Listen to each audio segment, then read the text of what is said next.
We're in hard times and some of us are going to need a lawyer. And if you need a lawyer, don't just react to a TV commercial. Get a copy of the Lawyers Consumer Directory, which is available absolutely free of charge at any 7-Eleven store throughout Central Florida. The Lawyers Consumer Directory is going to give you real hardcore knowledge on how to hire a lawyer and a lot of information on issues like bankruptcy, foreclosure, and more. Get the Lawyers Consumer Directory. It's absolutely free of charge at any 7-Eleven throughout Central Florida. Ahora puedes demostrar tu orgullo hispano mientras manejas en la carretera con la nueva tablilla o placa de auto hispana conmemorando los 500 años del descubrimiento de Florida por Juan Ponce de León. Obtén tu tablilla hispana este año y harás la diferencia. Nuestra comunidad se beneficiará con más programas y servicios. Resalta nuestra cultura, nuestras raíces.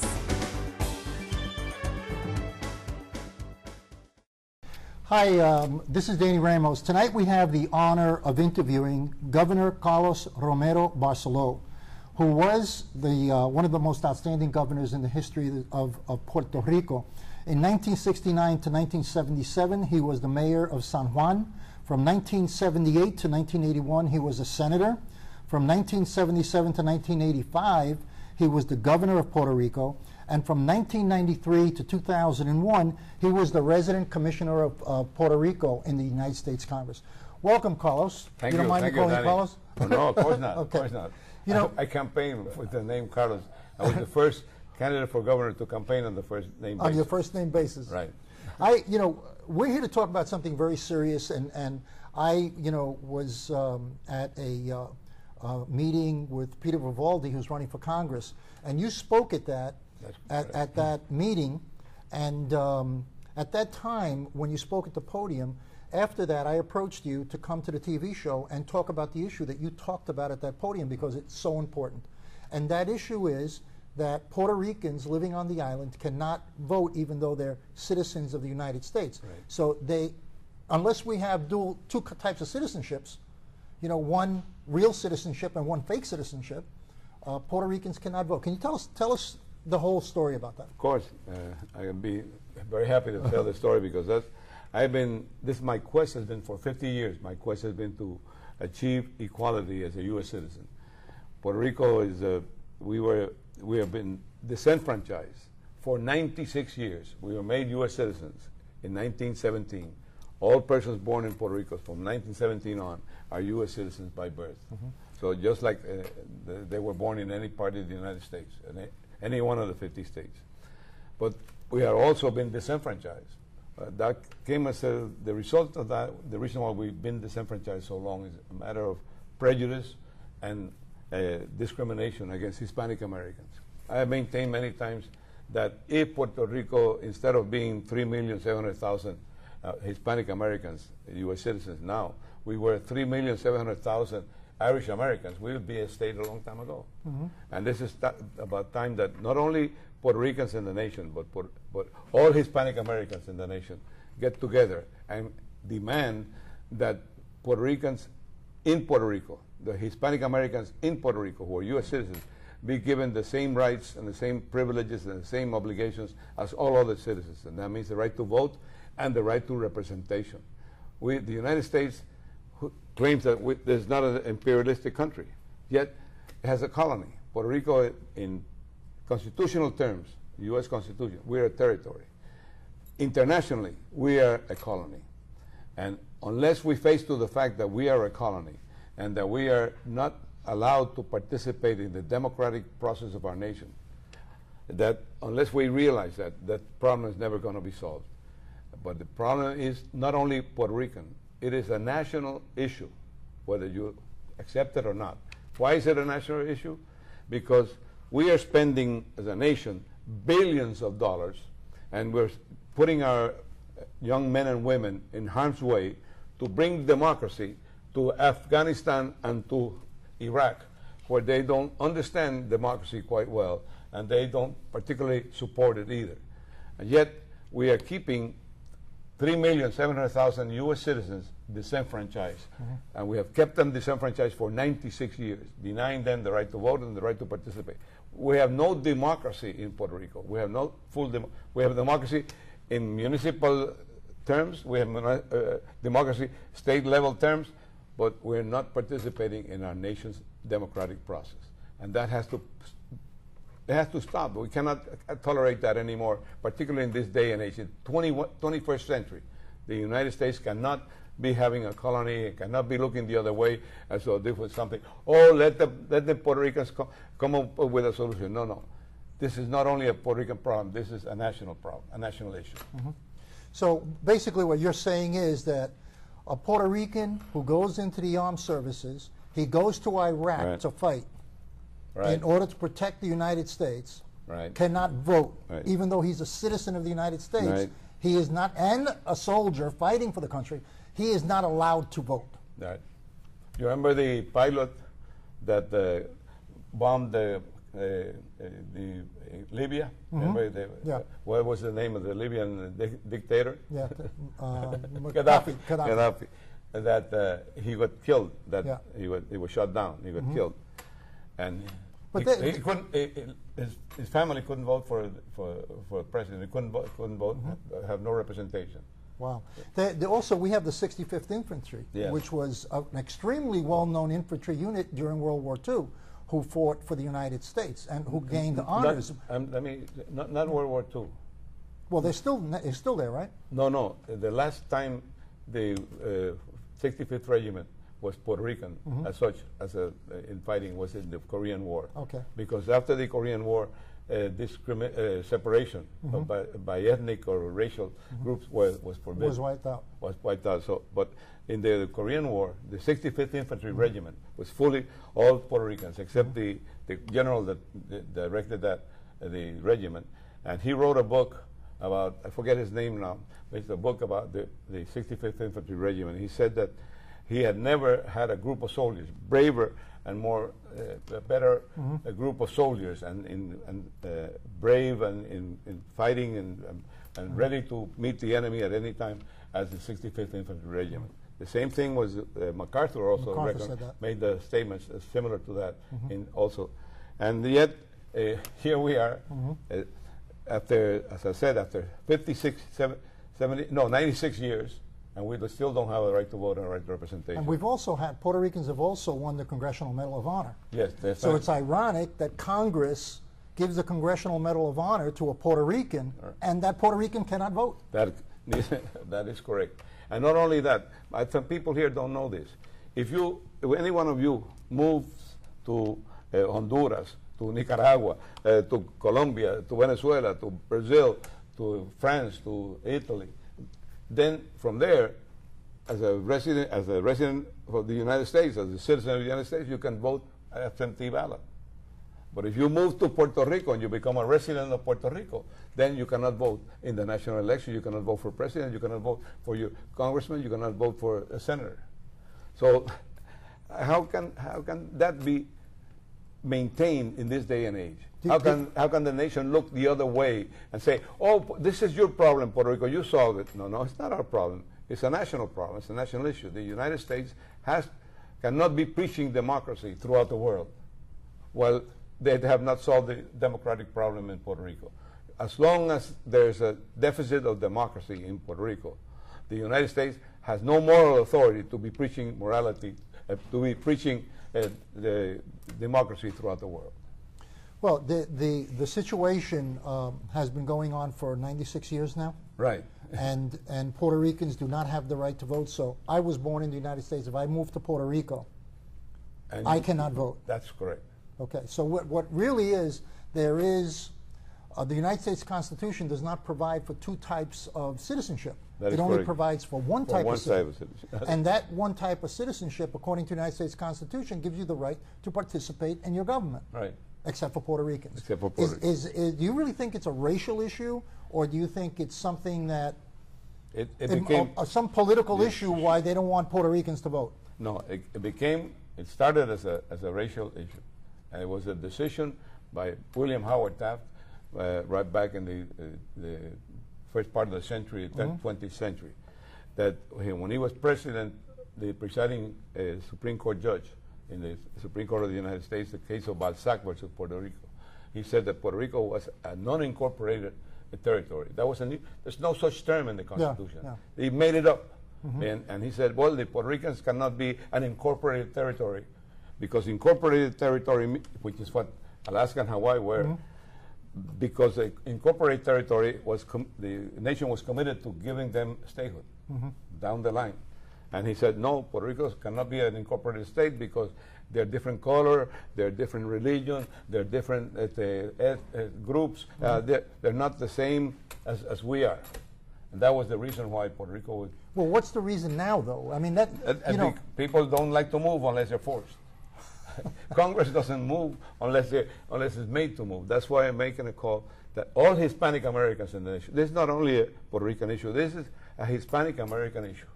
Because that means we would have now in Congress, Hispanic Americans would have now 2 more senators and 6 more congressmen. That would have more Hispanic power, more Hispanic American power. Why haven't we have Puerto Ricans have 2 congressmen in the United States in Congress 3. right now? 3? Yeah, 3. You got Serrano, Alvarez, I think her name. No, Vasquez. Nidia Velázquez, Nidia. José Serrano, Right. and Luis Gutierrez from Chicago, who is our worst enemy. Okay. He's the enemy of Puerto Rico because he doesn't want us to have the same prerogatives, the same rights and benefits that he has. And he's Puerto Rican? Yes. But why? Why? because if Puerto Rico becomes a state, then he loses his influence on Puerto Rico, and then he will no longer be getting hundreds of thousands of dollars for his campaign in Puerto Rico because then people will be giving money to their own congressmen in Puerto Rico. In Puerto Rico, yes. So he and Nidia Velázquez there's a going money fundraising. issue. There's a political consideration with the Puerto Rico. What about Serrano and Vasquez? Velázquez, the same thing, but Serrano no. Serrano has never gone to Puerto Rico to raise a single penny. He doesn't fly. but Serrano is he's an independence. He wants independence in his heart, but in his mind he realizes the best thing for Puerto Rico is statehood. Of course, yeah. Of course. So, and how is the statehood movement going? I think it's very, very stronger than ever, and I think that something is going to happen much sooner than most people believe.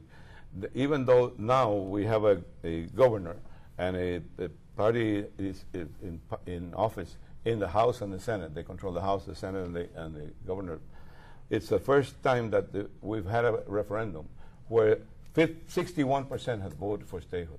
We had a referendum last year where there were 2 parts to the referendum. The first part was, do you want to continue in the present territorial relationship with the nation? And 56% voted no, and 54% voted no, and 46% voted yes. So obviously it was rejected. Then the second part was which option. Then, if you do not want to have maintain the relationship, which option then you would have?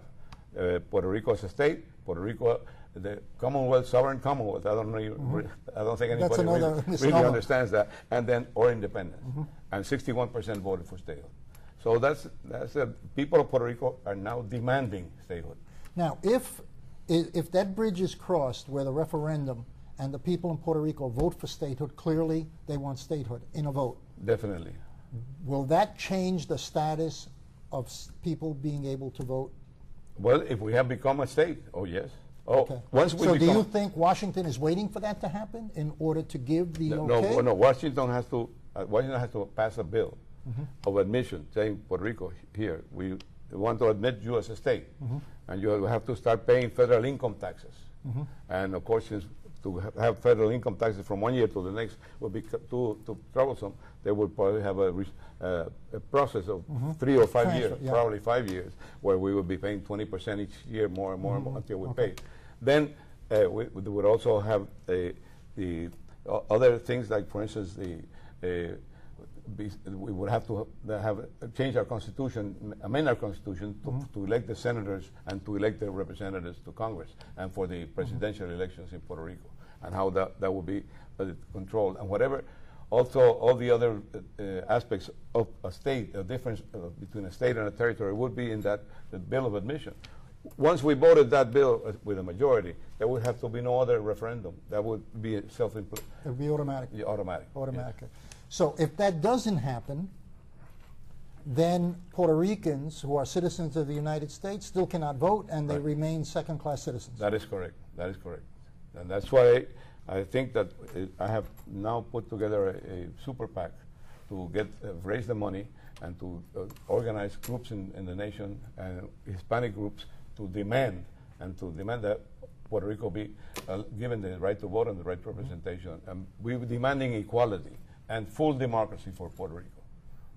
And I think that this is, as I said again, this is a Hispanic American issue, because this is the source of the difference is because of we were Hispanics and we were not. The original source was racist. Racist, right. Now it's evolved into something that could be partially racist, but it's also has to do with money, and it has to do with politics and power. Politics, this party where you will have a majority or you won't have a majority.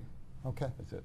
All right. Well, Governor, it's been a pleasure having you here. Count us in for your group, for your PAC, and thank you, Danny. We will work here in Florida, you know, and with our resources to push that every week here on the show and with the other resources we have. Right. And it's been a pleasure and honor to have you here today, Governor. Thank you. Okay, it's my pleasure. My pleasure. Okay. We'll be back in a moment. We're in hard times, and some of us are going to need a lawyer. And if you need a lawyer, don't just react to a TV commercial. Get a copy of the Lawyers Consumer Directory, which is available absolutely free of charge at any 7-Eleven store throughout Central Florida. The Lawyers Consumer Directory is going to give you real hardcore knowledge on how to hire a lawyer and a lot of information on issues like bankruptcy, foreclosure, and more. Get the Lawyers Consumer Directory. It's absolutely free of charge at any 7-Eleven throughout Central Florida.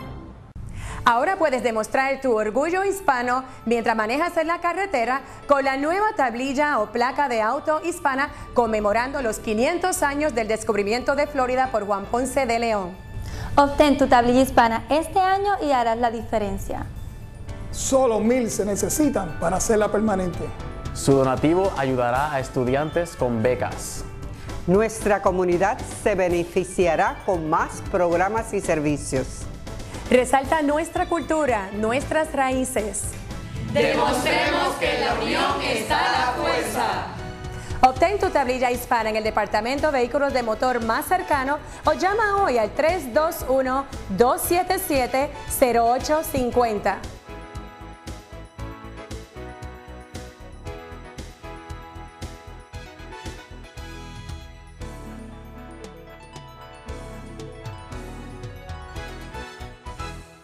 I'm Jose Miranda. And this is Shayla Santos. This is Hispanic Speak Out. And today we have a very special guest. His name is Bob Garcia, Mayor of DeBary. How are you, Bob? Thank you very much for inviting me here. Yes, well, thank you very much for being here. Like you probably already know, Hispanic Speak Out really reaches out to a big Latino community or Latino community in Central Florida. And we're really happy to have you here this evening. Tell us about DeBary. The Barry's moving very well in the right direction. You know, like any other city, it's got its growing pains. We needs economic development. We're trying to entice new businesses around the Sunrail. So we're moving quite a bit. We've done some good changes. We're hoping that they complete the trails, which is very, very important for my children. That way they won't be out in the streets. So the city of Barry has changed and done a lot in order to meet the new challenges that are going to be there. We need to have economic development and growth in the city of DeBary if we're going to maintain our taxes. We have the lowest taxes in Volusia County, and hopefully we can continue that, depending on, you know, how thoughtful and how good stewards the council are and the mayor is with the taxpayer dollar. You've been in office since 2008. 2009, January 1st. Okay. And you've been very controversial, according to reports, I guess, from DeBary. Tell us how you started out your mayoral aspects from the back of your pickup truck. Well, what happened was at the time the charter reads that the day-to-day operations is the responsibility of the city manager.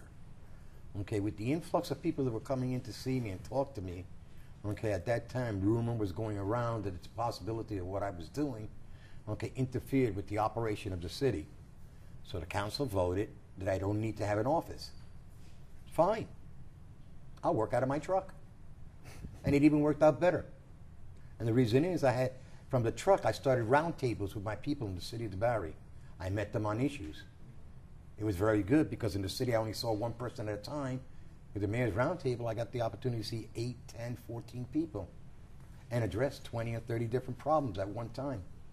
Refer them back to the city manager, and we could turn around and move the city and address it. The city couldn't afford to have somebody to be running around every single area in the city of the Barry to address the concerns and the issues there. So I did that in my truck. And tell me, those same people, they went up to City Hall. How many were they? To basically protest that you go back in. Oh, yes, the place was packed. They wanted for me to have an office. They felt that the mayor should have an office. I agree, the mayor should have an office, okay? And the reason is just symbolic, if anything else, okay?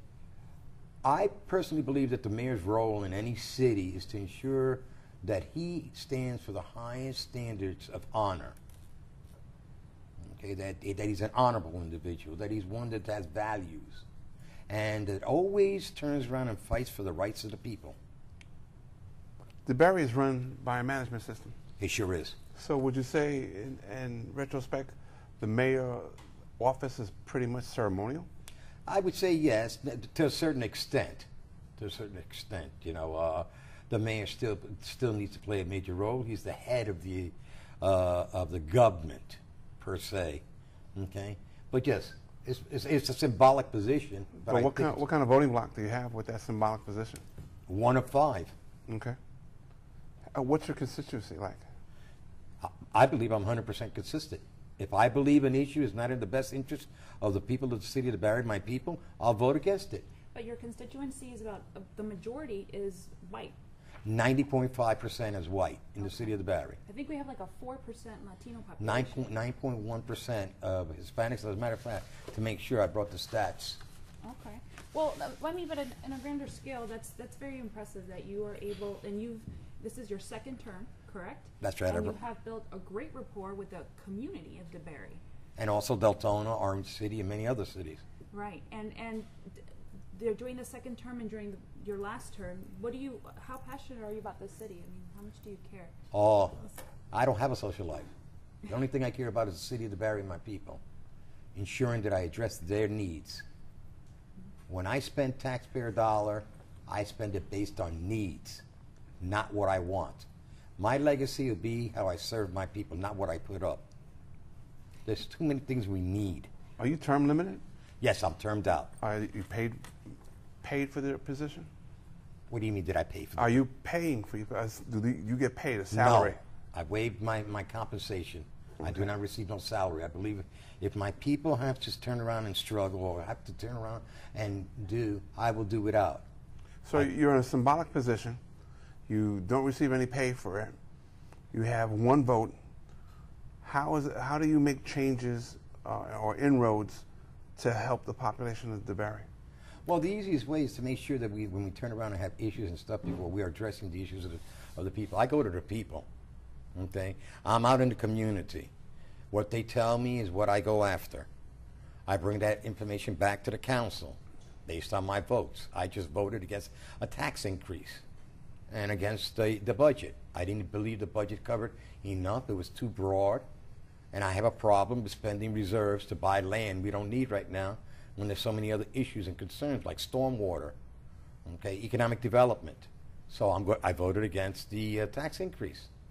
Now, being that you are of Latino, you're Puerto Rican? Yes, I am. Okay. Tell us, what do you think? I mean, this is called Hispanic Speak Out. We're really reaching out to the Latino community. Okay.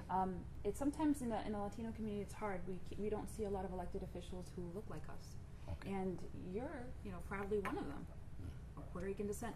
I mean, what do you think of our power in the future when it comes to voting, our political power, whether or not we vote Republican, Democrat, or anything, or non-party affiliated? What would you say to the Latino audience that's listening to you now in terms of why it's important for them to get out there and get involved, particularly next year in the local elections?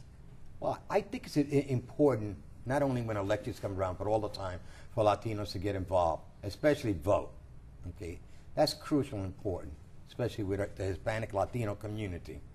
Okay, I believe, my personal opinion, okay, if the Hispanics were to mobilize and come out and address it, the issues. Because, see, Hispanics have the same issues and the same problems that anybody else has. Unemployment, education for our children, health care. They have the same problems. What we need to do is move in the same direction. We could form the alliances out there to make the Hispanic race one that could turn around, not only be a part of it, but take a lead. We're doing it in a lot of areas. So let's look at our economic, for example, for our businesses. Since 2009, the economy has risen for Hispanics quite a bit because they're investing. The problem they're not investing now is because they're unsure of what they're going to do in Washington. But the Hispanic has a good power base here in Florida. I believe around 22%. Okay, let's speak about that power base. Isn't it a fact that Latinos are not turning out for votes? That is correct. And if you've been in office for all this time, what are you personally doing to snare that or invite those people back into the voting block? Every time I have an event or I talk to a Latino and they start telling me about the issues and concerns that they have, I ask them one question: did you vote? Most of the time, you know what I've heard? Oh, I forgot to. Oh, that day I was busy. Okay? And I say to them, that's the reason we're in the situation we're in. That's why our poverty rate is going up. That's why our children can't get scholarship education funding. Okay? Because we're not stepping up and we're not voting. That is what I'm telling the Hispanic community. And I'm telling them they should get pride in the heritage that they have. They built this great nation. That's right. What's the next step for Robert Garcia? Where do you go from here? Well, I've been offered to run for District 5 County Council or for the House. Why not run for manager? City manager? Yeah, run the whole place. Oh. Why not? Well, to me, I think I'm better an asset as a mayor and being out there with my people. I like, personally, in my opinion, I like the idea of a manager running the day-to-day operation. The reason is that affords me an opportunity to be out there with the people and find out the real things. So I like the idea of the city of the Barry having a strong manager with a council. Well, we're going to have to leave it on that note. Robert, thank you very much for showing up tonight and hanging out with us. We appreciate that very much. I know you have a long drive, but thank you very much again. Thank you for having me here. Vote. I'm Jose Miranda. This has been Hispanic Speak Out. We'll see you next week.